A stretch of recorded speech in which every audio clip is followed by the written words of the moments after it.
নমস্কার বন্ধুরা, মেন মাই গার্ডেন্সের ইউটিউব চ্যানেলে আমাদের সবাইকে স্বাগত। পেঁপে একটি খুব উপকারী ফসল বা ফল বলতে পারেন। আর এই পেঁপে থেকে চারা আপনারা কীভাবে তৈরি করতে পারবেন সেই নিয়ে আজকের ভিডিও। আমার হাতে দেখতে পাচ্ছেন একটি ছোট পেঁপের চারা। আমি এই চারাটি বাড়িতেই তৈরি করেছি এবং বাজার থেকে কিনে আনা পেঁপে থেকেই এই চারাটি তৈরি করেছি। অর্থাৎ বাজার থেকে কিনে আনা পেঁপেতে যে দানা থাকে সেই দানারই এটি চারা। তো সম্পূর্ণ নিখরচায় বাড়িতে কিভাবে আপনারা পেঁপের চারা তৈরি করবেন, কোনো রকম কেমিক্যাল ছাড়া, সেই নিয়ে আজকের এই ভিডিও। তো চলুন শুরু করা যাক। যে কোনো গাছের চারা তৈরির জন্য প্রথমে যেটি দরকার সেটি হলো একটি ভালো সয়েল মিডিয়া, বা যাতে ভালোভাবে চারাটি তৈরি করা যায়। এই জন্য যে জিনিসটি দরকার সেটি হলো 50% কম্পোস্ট, যেটি আপনি 1 বছরের পুরনো গোবর সার বা ভার্মি কম্পোস্ট ব্যবহার করতে পারেন, এবং 50% গার্ডেন সয়েল। গোবর সার অবশ্যই 1 বছরের পুরাতন হতে হবে, এই কথাটি আমাদের মাথায় রাখতে হবে। আর যখনই ব্যবহার করবেন খুব আলতো আলতো করে আপনাদের গুঁড়ো করে নিতে হবে হাতের সাহায্যে। এর সাথে আপনারা কোকোপিট ব্যবহার করতে পারেন, কিন্তু পেঁপে গাছে আপাতত আমি আমার নিজের অভিজ্ঞতা অনুযায়ী এই মাটি আর গোবর সারের মিশ্রণ দিয়ে চারা তৈরি করে দেখেছি, খুব ভালো রেজাল্ট পাওয়া যায়। চারা তৈরির আগে পারলে মাটিটিকে কিছুদিন রোদে শুকিয়ে নেবেন, তাতে আরও ভালো রেজাল্ট পাবেন। এরপর এই দুটি মিশ্রণকে হাতের সাহায্যে খুব ভালোভাবে আপনাদের মিশিয়ে নিতে হবে, যাতে গোবর সার আর মাটি সম্পূর্ণ একভাবে মিশে যায়। পারলে আপনারা চালনি দিয়ে এটিকে চেলে নিতেও পারেন, তাতে রেজাল্ট আরও ভালো হবে। তো দেখুন আমি যেভাবে দেখাচ্ছি হাতের সাহায্যে এইভাবে আলতো আলতোভাবে সম্পূর্ণটা আপনাদের মিশিয়ে নিতে হবে। এক্ষেত্রে সমপরিমাণ মাটি এবং সমপরিমাণ কোকোপিট, এটা আবারও বলে দিই, এই মিশ্রণটি আমি ব্যবহার করছি। আর এই চারাটি আমি যেগুলি তৈরি করব সেটি এই ধরনের প্লাস্টিকের টব, অর্থাৎ প্লাস্টিকের যে গ্লাস হয় সেই গ্লাস আমি ফুটো করে নিয়েছি আগে থেকে। যে কোনো যখনই আপনারা গাছ বসাবেন অবশ্যই তাতে একটি ছিদ্র থাকা প্রয়োজন, যাতে অতিরিক্ত জল দেওয়ার পর অতিরিক্ত জলটি বেরিয়ে যেতে পারে। এবং এই ছিদ্রগুলিতে আপনারা যে কোনো ধরনের খোলামকুচি ব্যবহার করবেন, যাতে জলটি ভালোভাবে বেরিয়ে যায়, যাতে মাটি না বেরোয়। আর অবশ্যই যেটা দরকার সেটি হলো পেঁপের দানা। আমি এখানে বাজার থেকে কিনে আনা পেঁপে থেকে দানা কিছু রেখে দিয়েছি, তো সেই দানা দিয়ে চারা করছি। এতেও কিন্তু ভালোভাবেই গাছ হবে এবং তার থেকে ফলও হবে। দেখতে পাচ্ছেন আমার হাতে কিছু পেঁপের দানা আছে, এগুলি যদিও হাইব্রিড জাতেরই পেঁপে, পাকা পেঁপে, তার দানা। তো এর থেকে আমি চারা তৈরি করব।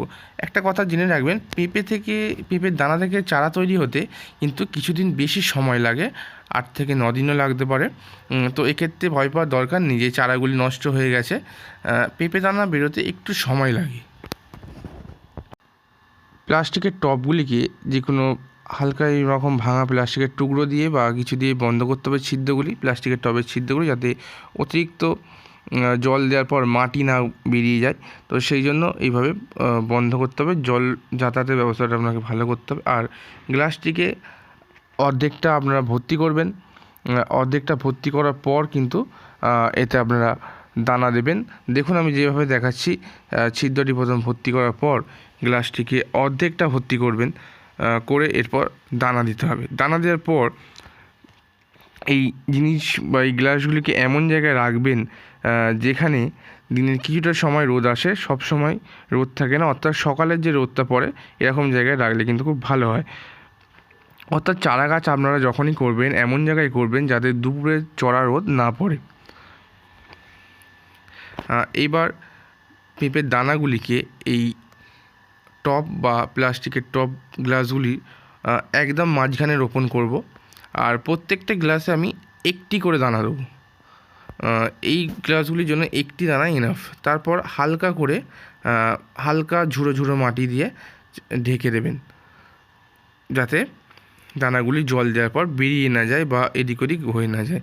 তো এইভাবে করার পর আপনারা যে কোনো ছায়াযুক্ত জায়গায় রেখে দেবেন।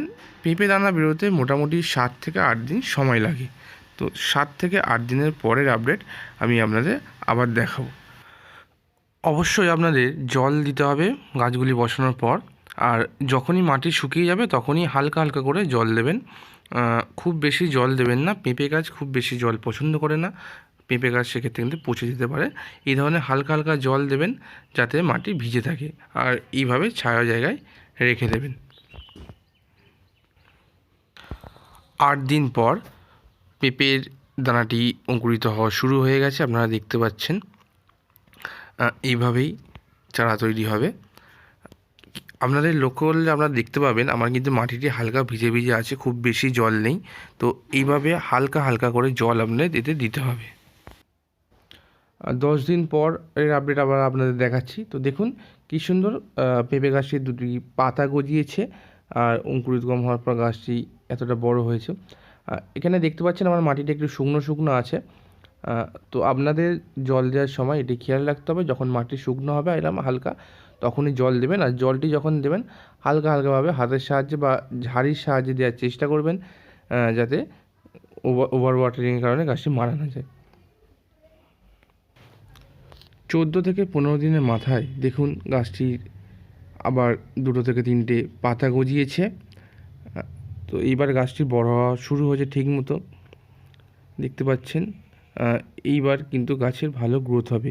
এখন কোনো সার খোল কিচ্ছু দেওয়ার দরকার নেই, শুধু গাছটিকে আপনারা ঠিকমতো জল দিয়ে বাঁচিয়ে রাখুন, যেভাবে আমি দেখাচ্ছি। তো এইভাবে জল দিয়ে বাঁচিয়ে রাখুন।